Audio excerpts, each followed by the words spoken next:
आ गए बेटा?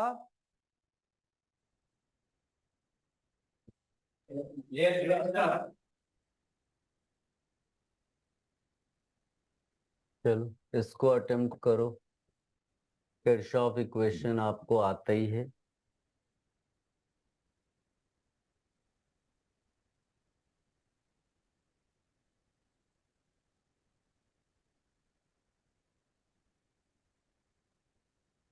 So first of all, you have to find delta Cp for the reaction.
हो पा रहा है कुछ? सर 2 मिनट सर, वो कैलकुलेशन थोड़े बड़े, क्या बेटा? कैलकुलेशन थोड़े बड़े। हाँ, लेकिन आपको कॉन्सेप्चुअली समझ में आ रहा है ना क्या करना है? Yes sir. हम्म।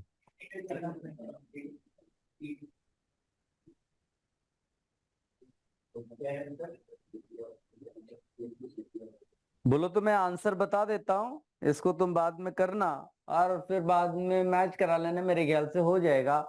केवल आपको डेल्टा सीपी निकालना है टेम्परेचर के टर्म्स में। सीपी इस टेम्परेचर के टर्म्स में दी हुई है, ठीक है? हाँ, मेरे ख्याल से कोई खास डिफिकल्टी तो नहीं आनी चाहिए तुम्हें। एंथैल्पी चेंज तुम्हें 125 डिग्री सेल्सियस पे पूछा है ना? हम्म।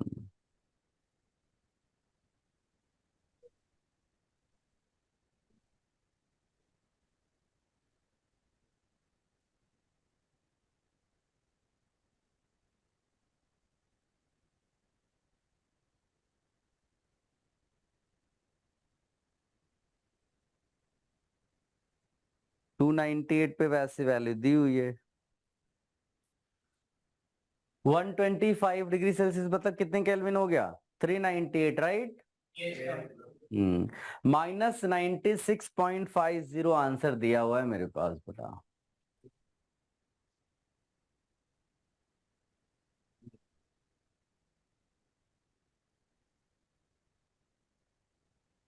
ठीक है।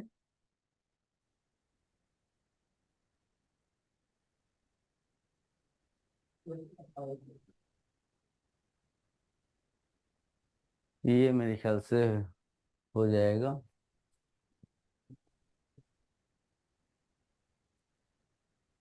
इसको देखो।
यहाँ पर डेल्टा सीपी टेम्परेचर के टर्म्स में ऑलरेडी दिया हुआ है, सब्स्टिट्यूट कर दोगे, है ना, इंटीग्रेट करोगे,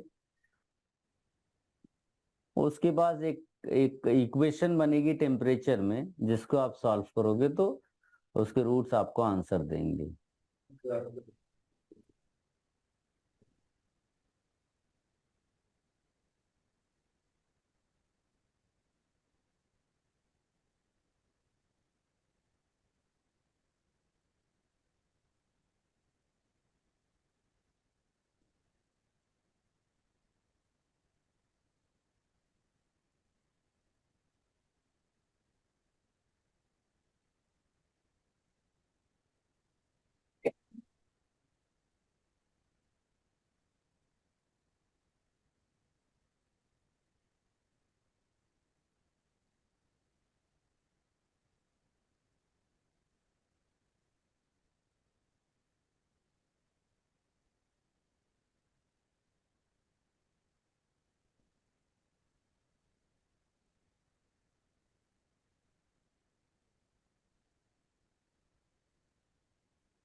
कुछ हो पा रहा है बेटा?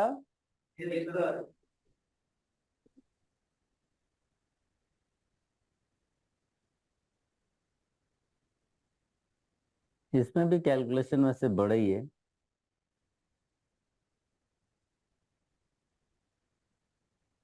लेकिन क्वेश्चन आप आराम से कर पाओगे। डेल्टा H2 की वैल्यू 0 रख दो, डेल्टा H1 ऊपर एक्चुअली जूल्स में डेल्टा Cp दिया है ना, तो ऐसा करो -20,000 लिख देना। टेम्परेचर 298 केल्विन से T आप लिमिट लगा दो, और फिर 6 + 2 × 10⁻³ और dt इंटीग्रेट कर दोगे तो वो T²/2 और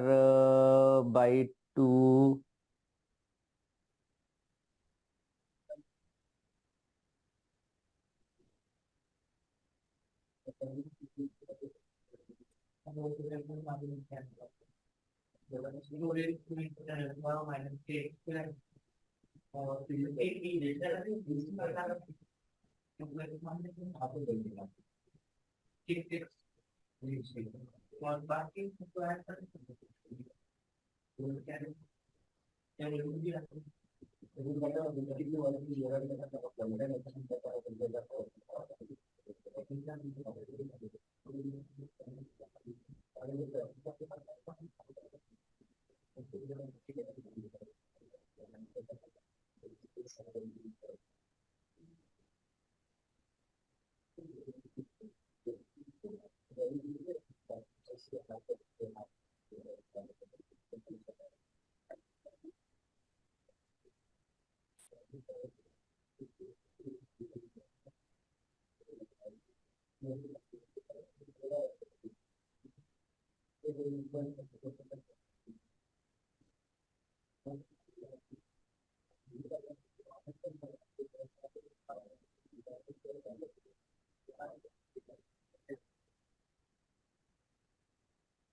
x² + 3,000 x minus 8/1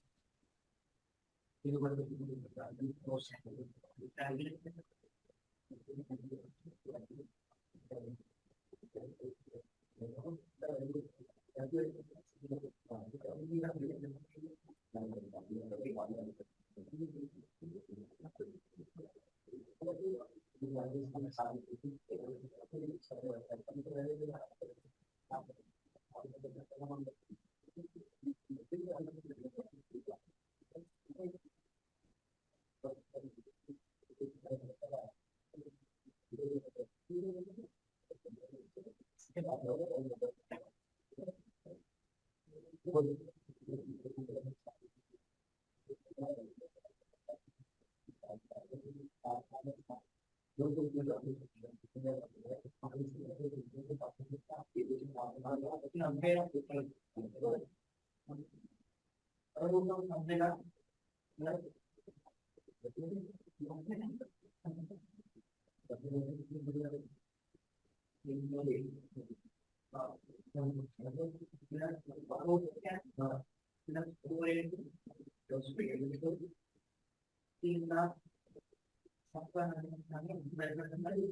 Should I tell you the answer? Yes, sir.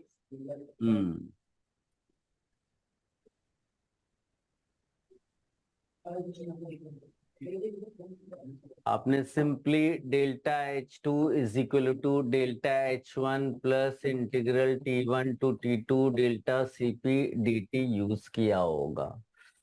ठीक है, ये जीरो कर दिया, इसकी वैल्यू बिकॉज हमें जूल में रखनी है तो ऐसे रख दिया। और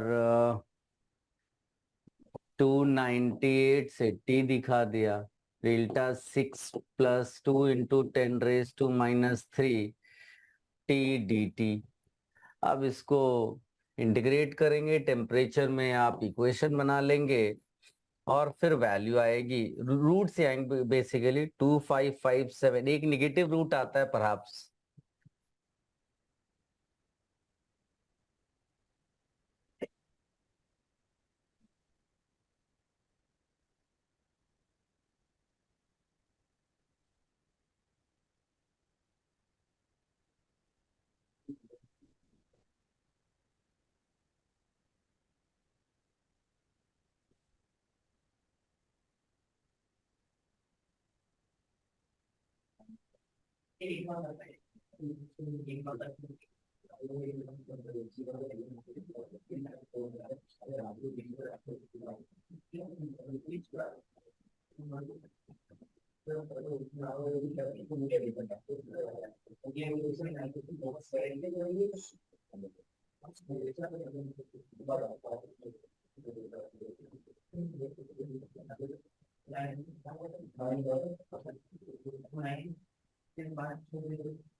चलो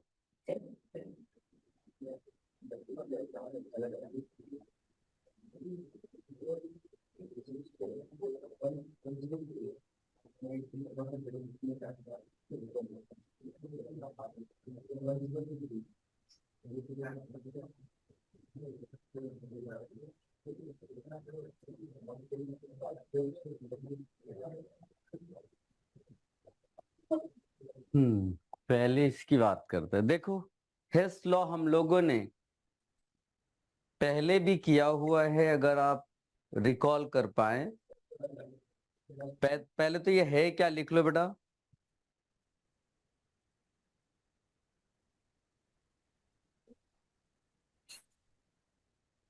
The law states that the law states that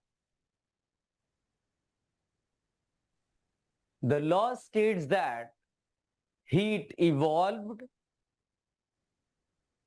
or absorbed in a process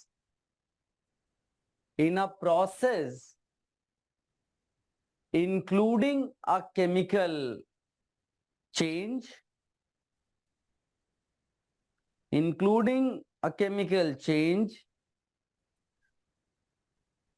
is the same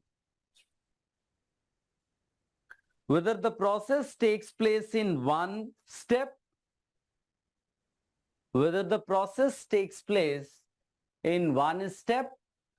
or in several steps,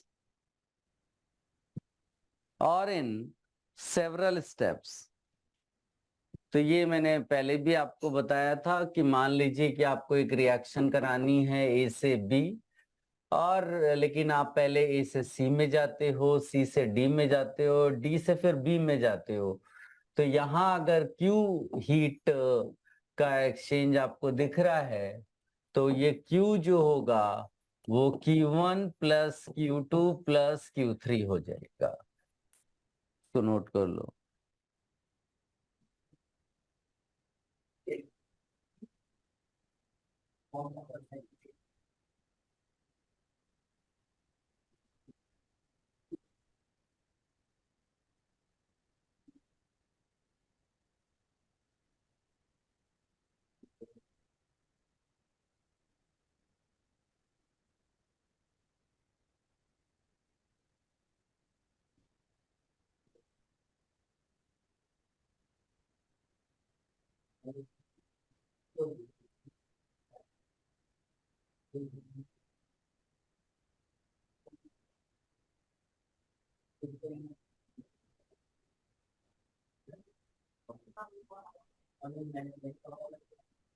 हो गया? Yes sir. अब आप लिखिएगा applications of Hess law. Applications of Hess law. Number 1, to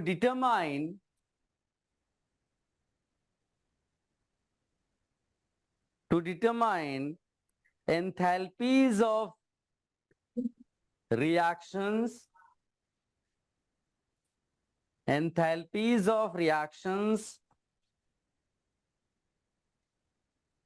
if they cannot be found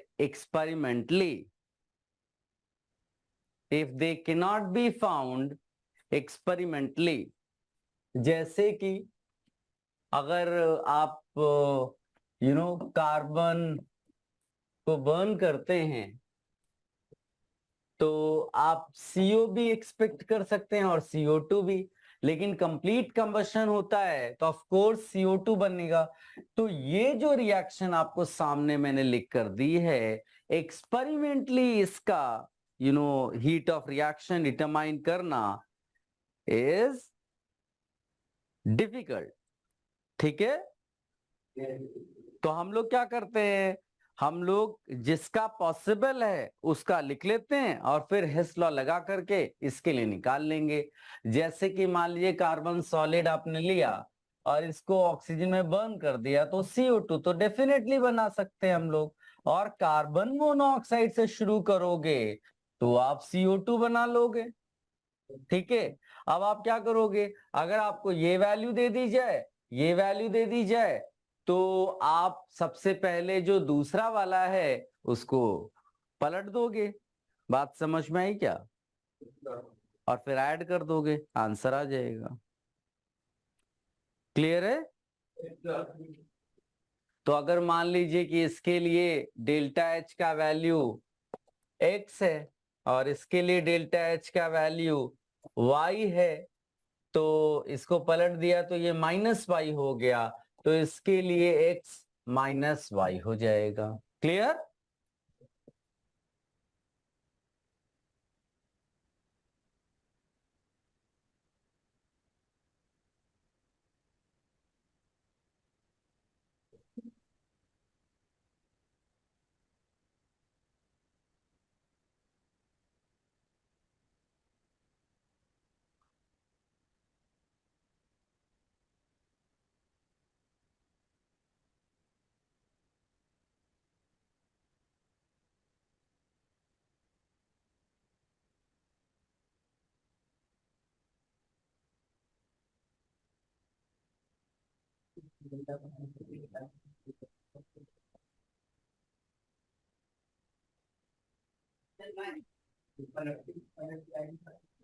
चलो second application लिखो बेटा, determination of enthalpies of slow reactions.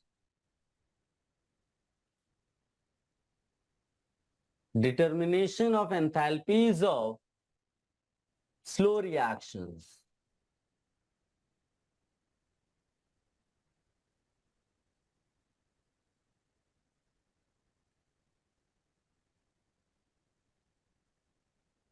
Enthalpies of slow reactions.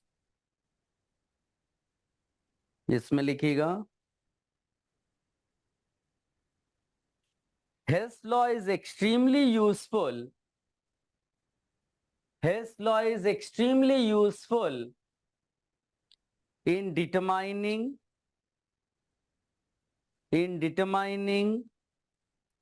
enthalpies of those reactions,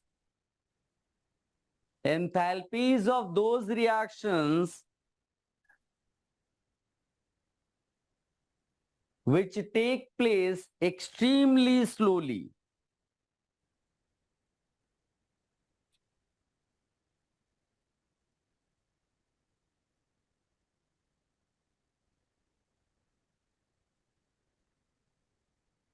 जैसे कि rhombic sulphur, इसका transformation monoclinic sulphur में, ठीक है।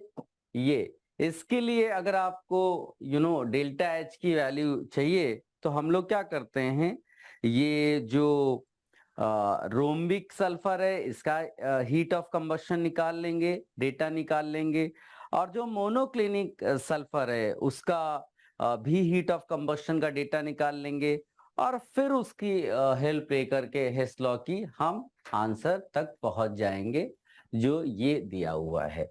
जैसे मैं अगर दूं तो सल्फर रोम्बिक के लिए जो हीट ऑफ कंबशन है, उसका डेल्टा एच है -297.5 किलो जूल, और जो मोनोक्लिनिक सल्फर है उसके लिए जो डेल्टा एच का वैल्यू है दैट इज -300 किलो जूल। ठीक, तो अगर तुमसे इसके लिए पूछा जाए तो क्या वैल्यू बताओगे?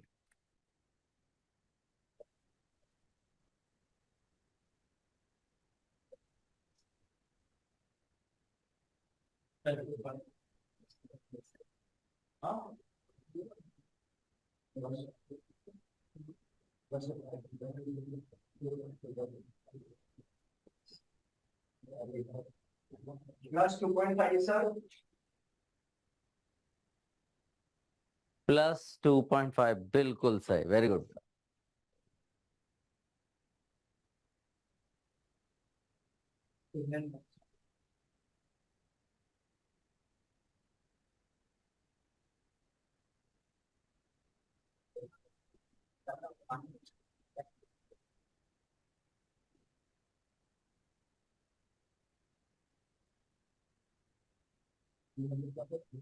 चलो कॉपी कर लिया।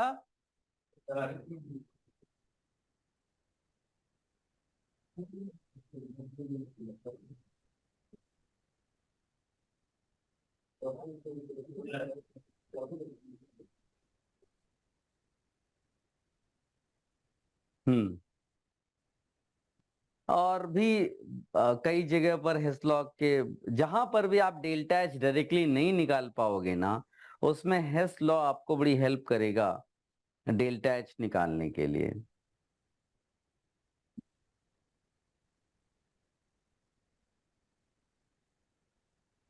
चलो,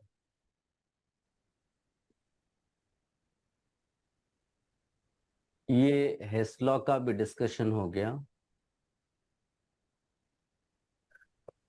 हेडिंग डालिएगा बेटा,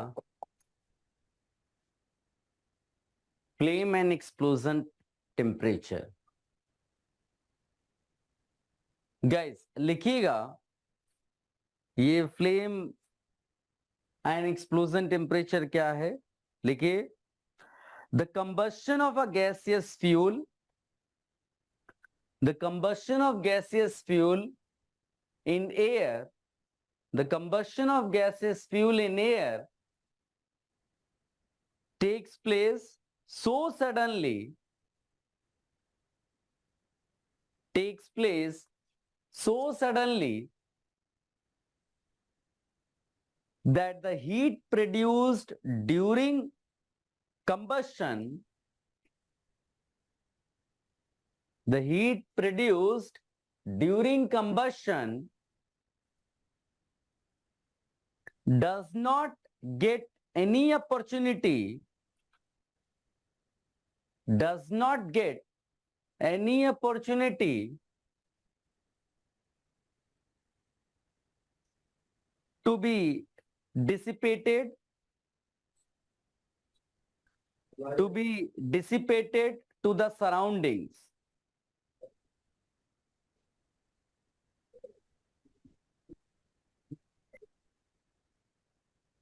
The combustion process, the combustion process is therefore, the combustion process is therefore practically equivalent to, practically equivalent to an adiabatic process, practically equivalent to adiabatic process, and the entire amount of heat produced, and the entire amount of heat produced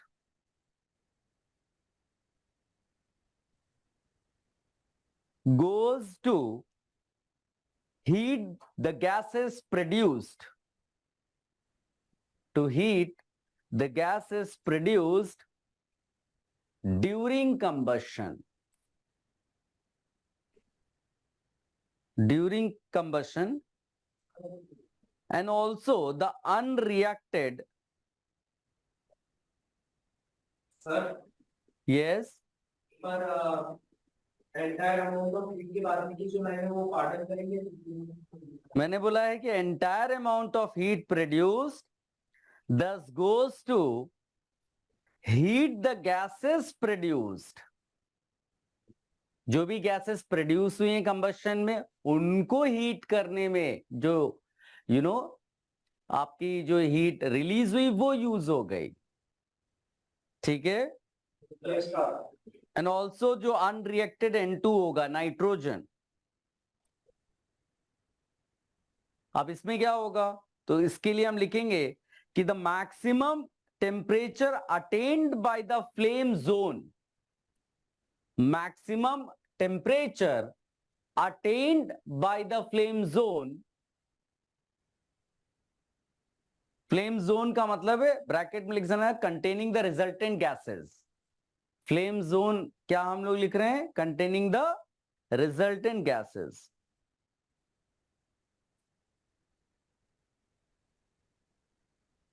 Flame zone due to the heat liberated,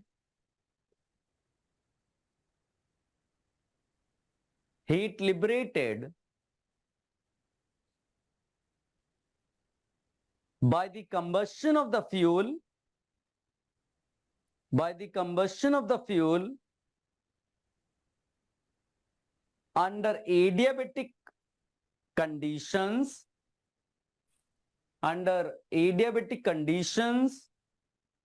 at constant pressure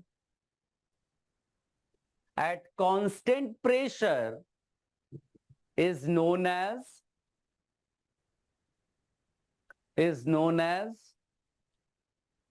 flame temperature.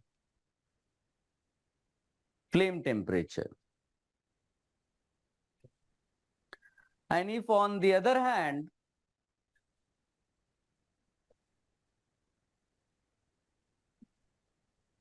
if the combustion is carried out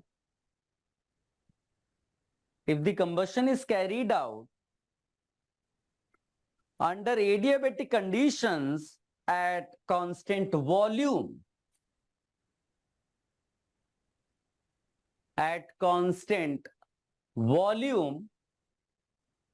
the maximum temperature attained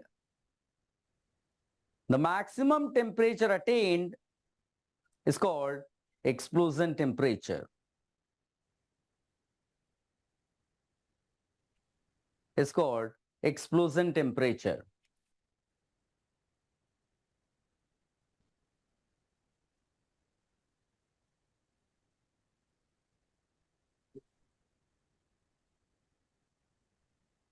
ठीक है, सो देखो अपने को ये तो पहले से मालूम है ना, d delta H by D T is equal to delta C P, ये प्रोडक्ट्स की बात कर रहे हैं बेटा। हाँ ठीक है, सो यहां पर बस वही कर देना है और कुछ नहीं है।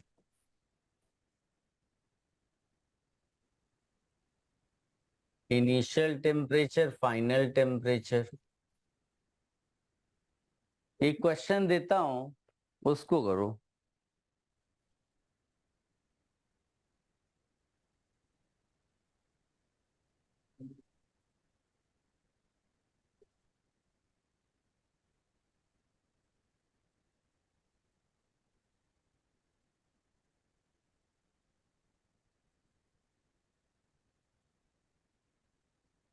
यहाँ पर ये जो डेल्टा, एक्चुअली ये केवल डेल्टा सिंबल थोड़ा सा गलत आपको लगेगा, समेशन कर सकते हैं। ये सीपीस किसका, प्रोडक्ट्स प्लस अनरिएक्टेड, ऐसा दिखा सकते हो, है ना, क्योंकि आपको उसकी जरूरत पड़ेगी।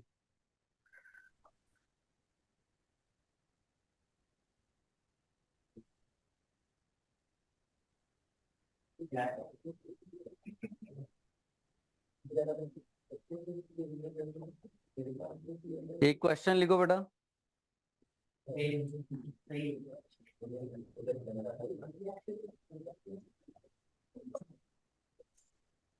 बोला जाए।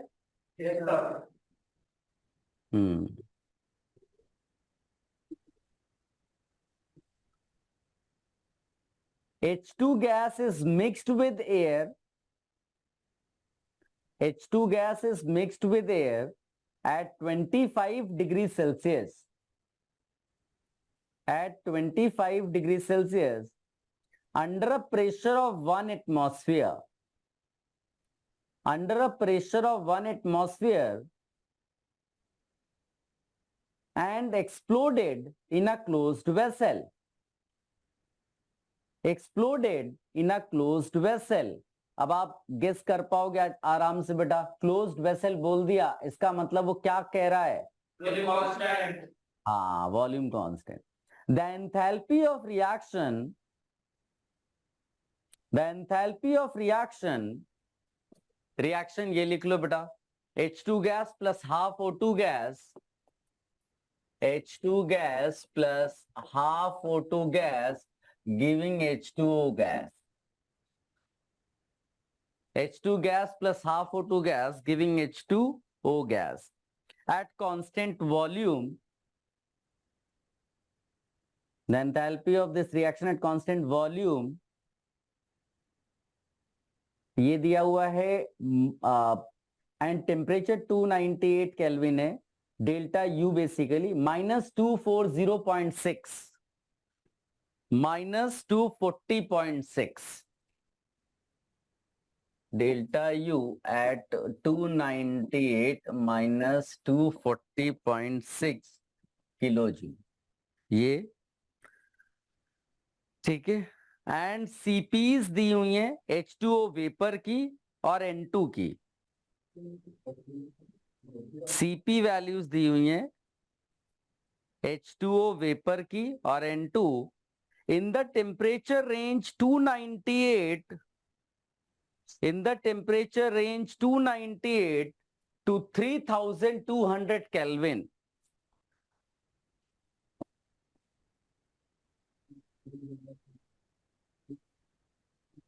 लिखा बेटा?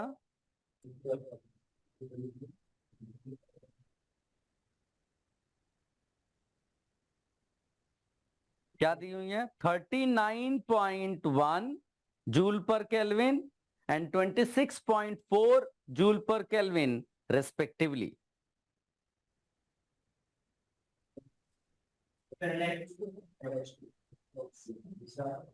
पहला H2O वेपर के लिए और दूसरा N2 के लिए, ठीक है।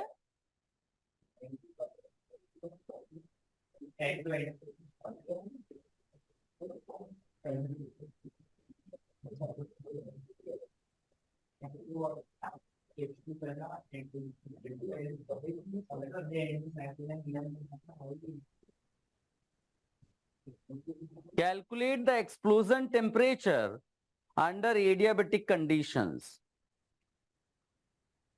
Calculate the explosion temperature under adiabatic conditions.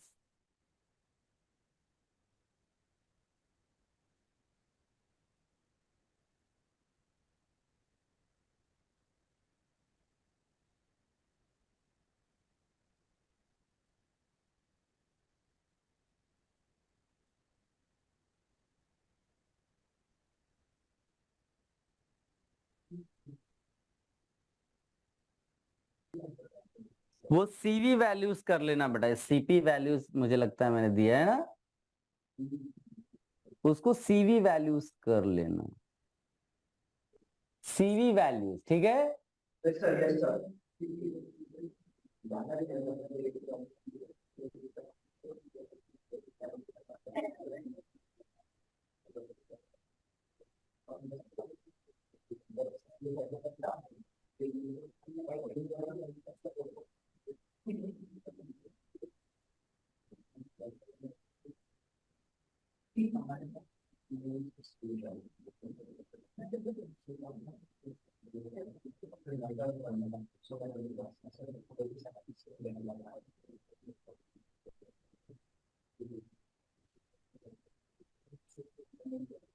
बेटा एयर में N2 गैस भी होगी Yes, sir. Which will remain unreacted. तो आप पहले पता करो कि हाफ मोल O2 के साथ कितने मोल्स N2 एसोसिएटेड रहेंगे। एसोसिएटेड मतलब अनरिएक्टेड।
अगर अप्रोक्सीमेटली निकालोगे तो कितने मोल्स O2 और कितने मोल्स N2 आपस में एसोसिएटेड हैं?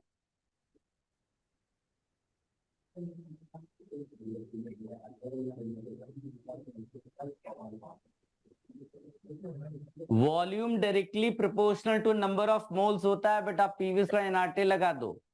कितना परसेंट एयर में कितना परसेंट O2 और कितना परसेंट N2 ले सकते हैं? समझ रहे हो ना बेटा?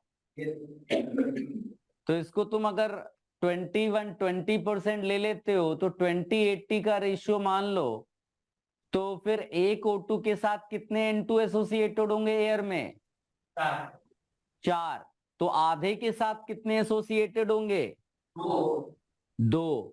अब आप इसका सीवी निकालो। तो इसका सीवी क्या होगा?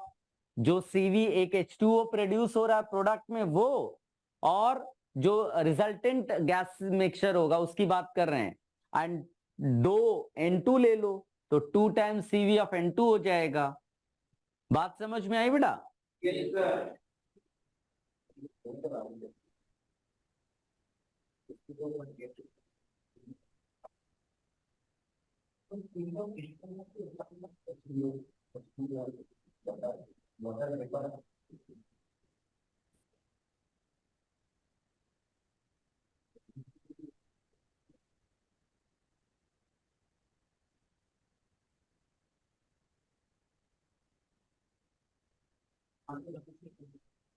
आप इस चीज को समझ के चलिएगा हमेशा बेटा।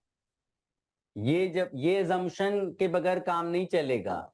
जब एयर दिया होगा, जैसे आप यहाँ पर रिएक्शन लिख रहे हो, हमने यहाँ पर प्योर O2 दिखा दी, बट एक्चुअली में एयर है, यानी कि N2 वो कैरी ही कर रहा है। और ये assumption हम ले लेंगे 20:80 का, ठीक है। PV is equal to NRT लगाने से ये पता चल रहा है कि volume directly proportional to number of moles है, तो हम नंबर ऑफ मोल्स का रेशियो ले लेंगे इसको 1:4। तो अगर ये आधा मोल आपने चूज किया है जो रिएक्शन में कंज्यूम हो जाएगा, तो जो N2 रिमेनिंग मतलब अनरिएक्टेड होगा वो 2 मोल्स हो जाएगा। तो हमारे पास फाइनल जो गैसेस होंगी उसमें हम H2O वेपर 1 मोल और 2 मोल्स N2 लेंगे। तो इससे क्या होगा, अपने को सीवी निकालने में हेल्प हो जाएगी। इसका CV of H2O plus 2 times CV of N2 लेंगे, जो हम यहां सब्स्टिट्यूट कर देंगे आंसर निकालने के लिए। समझ में आई बात?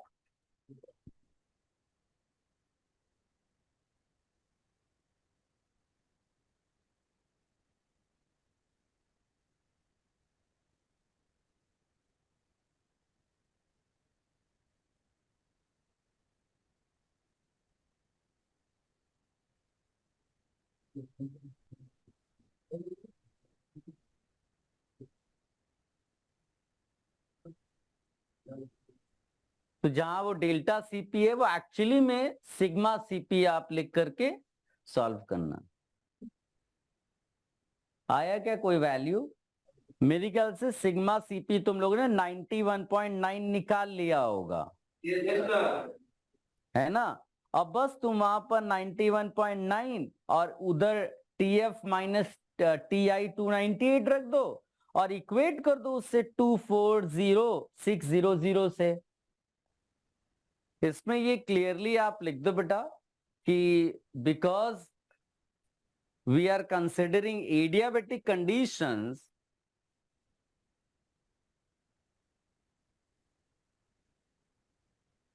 we are considering adiabatic conditions, we are considering adiabatic conditions, तो हीट एक्सचेंज तो होगा नहीं, बाहर नहीं जाएगा। that heat will only change the temperature।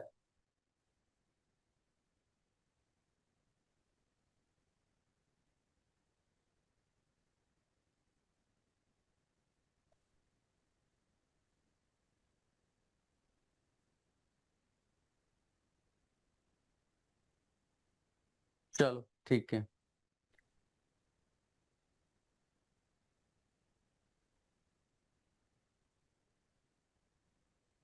ये कर चुके हैं। ये लिखो बेटा,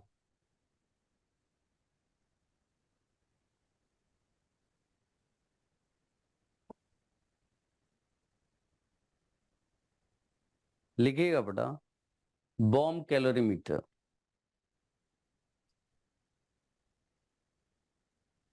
लिखिएगा, calorimetry is the study of heat transfer.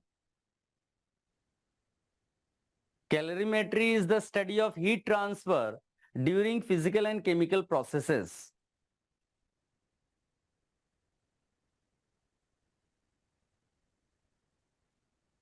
During physical and chemical processes. A calorimeter is a device. A calorimeter is a device for measuring energy transferred as heat. For measuring energy transferred as heat. और जो सामने device है दिख रही है उसको हम कहते हैं एडियाबेटिक बॉम्ब कैलोरीमीटर।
ठीक है, तो मैं तुम्हें क्वेश्चन के थ्रू इसको समझाने की कोशिश करता हूं। It will be easy for you to understand. बड़ा सिंपल सा है बेटा, बिकॉज यहाँ पर केमिकल रिएक्शन होगी। ठीक है, केमिकल रिएक्शन होगी तो केमिकल रिएक्शन होने के बाद एनर्जी प्रोड्यूस होगी। एनर्जी जो प्रोड्यूस होगी वो क्या करेगी बेटा, जो अंदर तुम्हें पानी दिख रहा है उसका टेम्परेचर बढ़ा देगी और जो कंटेनर होगा उसका टेम्परेचर बढ़ा देगी। क्या बात समझ में आई? मान लीजिए कि आप जो है हीट प्रोड्यूस क्यू है, हीट प्रोड्यूस क्यू है और इस पूरे सिस्टम की जो हीट कैपेसिटी है उसको सी मान लें, तो सी डेल्टा टी, ये फॉर्मूला लगा देंगे आप। बात समझ में आई? और ये क्लोज कंटेनर में हो रहा है तो ये जो क्यू आएगा ये एक्चुअली में क्या है, किस चीज को रिप्रेजेंट करेगा? डेल्टा यू को रिप्रेजेंट करेगा। बात समझ में आई? और अगर डेल्टा यू पता है तो तुम डेल्टा एच भी लगा निकाल सकते हो। कैसे निकाल सकते हो? Delta H is equal to delta U plus यहां पर हम लिख देंगे delta N G R T. क्या बात समझ में आई? तो जो सब्सटेंस तुमने कंबशन में यूज किया है उसकी इक्वेशन लिखोगे कंबशन की, उसका delta N G find out करोगे, सब्सटीट्यूट करोगे, डेल्टा एच आ जाएगा। तो जनरली वो डेल्टा यू डेल्टा एच इस तरह की चीजें आपको इससे रिलेटेड क्वेश्चंस में पूछेगा। थोड़ा बहुत समझ में आया? इसको नोट कर लो।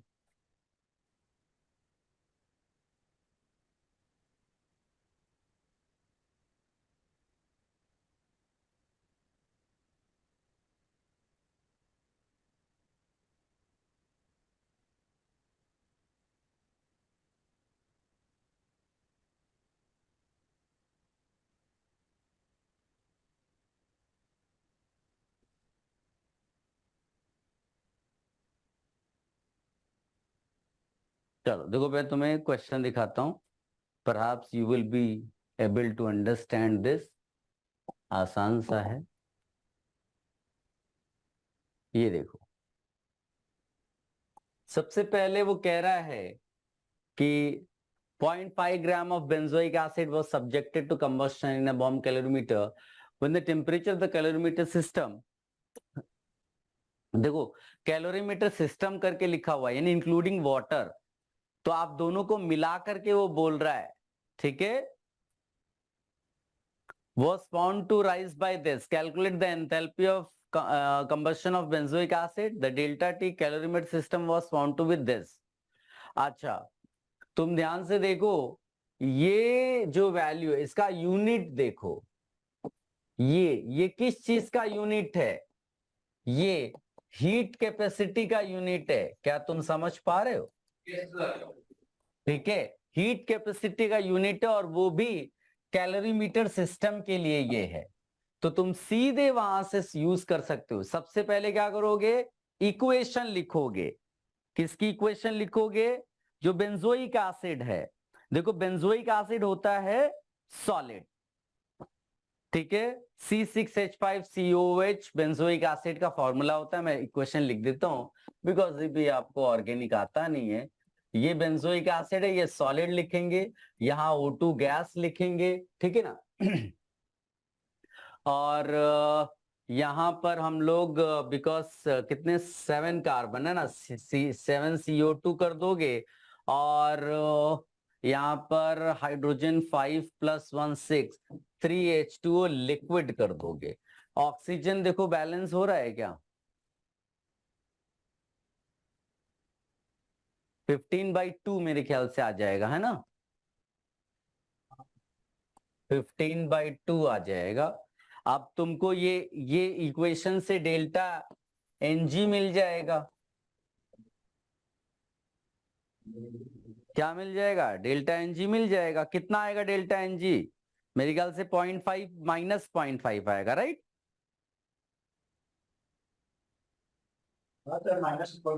हाँ, और तुमको यहाँ पर क्यू जो निकालोगे, C डेल्टा T वाला फॉर्मूला लगा करके,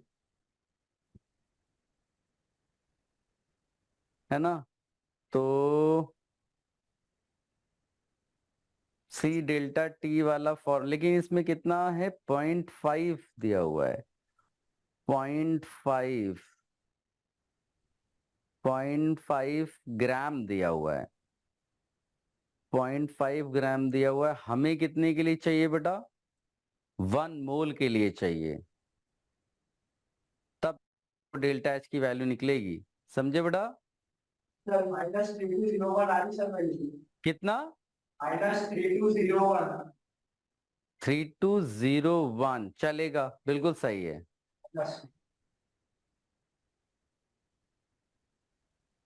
ये तुमने क्या निकाला है?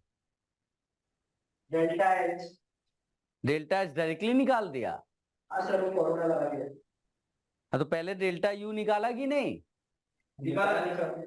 हाँ, डेल्टा U तुम्हारा वो आएगा बेसिकली पहले तो Q आएगा, Q C डेल्टा T से आ जाएगा, और Q जो आ रहा है वो 0.5 ग्राम के लिए आ रहा है, लेकिन हमें डेल्टा U निकालना है पर मोल के लिए, तो 1 मोल के लिए करना पड़ेगा तुम्हें वो, ठीक है, और फिर डेल्टा H फॉर्मूला वाले से आ जाएगा। सही है, ठीक है। मेरे ख्याल से इसमें कोई वो नहीं है। इसको देखो, समझ सकते हो क्या? Explain why the following statement made by student doing an experiment on bomb calorimeter is wrong.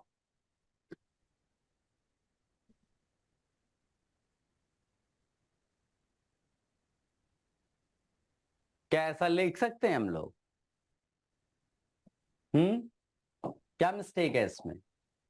Mistake बेटा यहां पर है, ठीक है, बिकॉज ये जो है तुम्हारा, यहां पर वॉल्यूम जरूर कांस्टेंट है लेकिन प्रेशर बदल रहा है ना।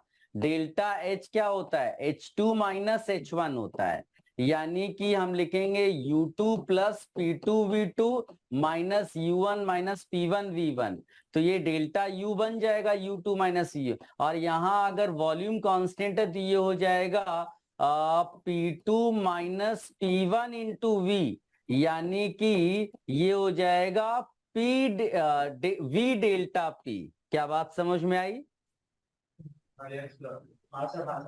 है ना, तो ये इसलिए वो स्टेटमेंट गलत है, जो किसी ने दे दिया।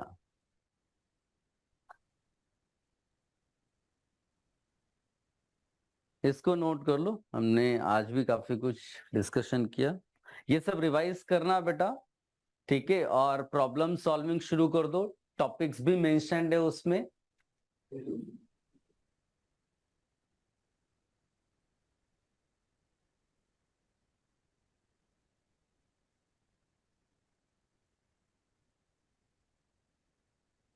ये कॉपी कर लो, फिर तुम लोग रेस्ट करो।